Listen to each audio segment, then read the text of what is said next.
সমস্যাৰে জৰ্জৰিত গুপ্তকাশী বিশ্বনাথ ঘাটৰ মৎস্যজীৱী লোকৰ সমস্যা সমাধান নকৰিলে আগন্তুক 2021 চনৰ নিৰ্বাচনত ভোট বৰ্জনৰ সিদ্ধান্ত।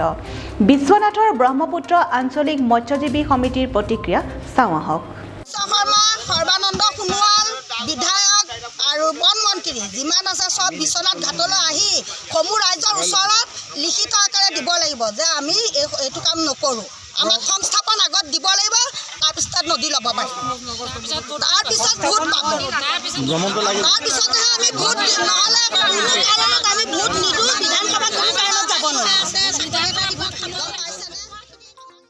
বিশ্বনাথ ঘাটৰ পৰা গহপুৰলৈকে কাজিৰঙাৰ ষষ্ঠ সংযোজনত অন্তৰ্ভুক্ত কৰাৰ ফলত অনুসূচিত জাতিৰ মাছমৰীয়া লোকসকলৰ জীৱন জীৱিকাৰ প্ৰতি ভাবুকি আহি পৰিছে। গতিকে আজি গুপ্তকাশী বিশ্বনাথ ঘাটত সদৌ অসম অনুসূচিত জাতি যুৱ ছাত্ৰ সন্থাৰ কেন্দ্ৰীয় কমিটিৰ নিৰ্দেশ মৰ্মে বিশ্বনাথৰ ব্ৰহ্মপুত্ৰ আঞ্চলিক মৎস্যজীৱী সমিতিৰ লগতে একাংশ বিশ্বনাথ ঘাটৰ অনুসূচিত জাতিৰ লোকসকলে প্ৰতিক্ৰিয়া প্ৰকাশ কৰি অতি শীঘ্ৰে তেওঁলোকৰ সমস্যা সমাধান কৰাৰ বাবে অসম চৰকাৰক আহ্বান জনোৱা পৰিলক্ষিত হয়। অন্যথা তেওঁলোকে 2021 চনৰ নিৰ্বাচনৰ ভোট বৰ্জনৰ সিদ্ধান্ত সদৰি কৰে। উক্ত অনুষ্ঠানত উপস্থিত থাকে বিশ্বনাথ ব্ৰহ্মপুত্ৰ আঞ্চলিক মৎস্যজীৱী সমিতিৰ সভাপতি গদাপানী দাস, সম্পাদক বিশ্বজিৎ দাস, সদৌ অসম অনুসূচিত জাতি যুৱ ছাত্ৰ সন্থাৰ বিশ্বনাথ জিলাৰ সভাপতি সিংহজিৎ হাজৰিকা, লগতে একাংশ স্থানীয় ৰাইজ। আমি ব্ৰহ্মপুত্ৰ নদীৰ উত্তৰপৰীয়া ৰাইজ বিশ্বনাথ ঘাটৰ পৰা ধৰি আমি গহপুৰলৈকে আমাৰ অনুসূচিত জাতিৰ ৰাইজখিনি আমি প্ৰধান জীৱিকা হ'ল আমাৰ মাছ মৰাটো। এই মাছ মৰাটোৰ ওপৰতে নিৰ্ভৰ কৰি আমাৰ ল'ৰা ছোৱালী পঢ়া শুনা কৰে, আমাৰ বিভিন্ন ধৰণৰ আমাক গোটেই ঘৰখন চলে। আজিৰ ডেটত কি হৈছে, আজি ফৰেষ্ট আমাৰ বন বিভাগে লাহে লাহে আমাৰ মাছ মৰাটো উঠাই দিবলৈ ধৰিছে। বিকল্প হিচাপে আমাক একো দিয়া নাই।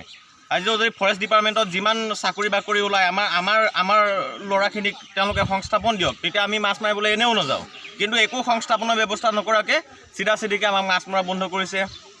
আমাৰ খৰি কাটি জীৱন নিৰ্বাহ কৰে, খৰি কটীয়াক বন্ধ কৰিছে, কাজ কটা বন্ধ কৰিছে। তদুপৰি তাতোতকৈ এটা ডাঙৰ কথা হ'ল, এটা 6th এডিশ্যনত লোৱাৰ উপৰিও তেওঁলোকে ভিতৰি এটা পৰিকল্পনা কৰিছে।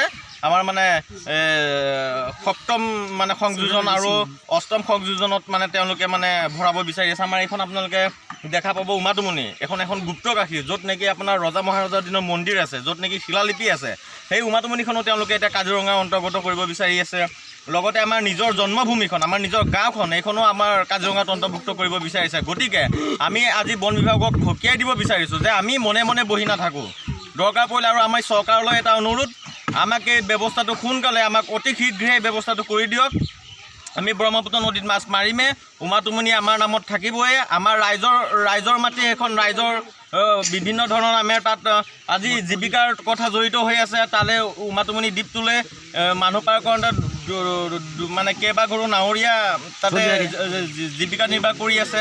গতিকে আমি এটা সিদ্ধান্তত আহি উপনীত হৈছোঁ। আমি চৰকাৰকো অনুৰোধ কৰিছোঁ, যদি আমাৰ সমস্যাবিলাক সমাধান নকৰে আমি জংগী আন্দোলন কৰিবলৈ সাজু, আৰু লগতে অনাগত বিধানসভা ইলেকশ্যন আমি ভোট বৰ্জন কৰিবলৈ আমি সিদ্ধান্ত গ্ৰহণ কৰিছোঁ।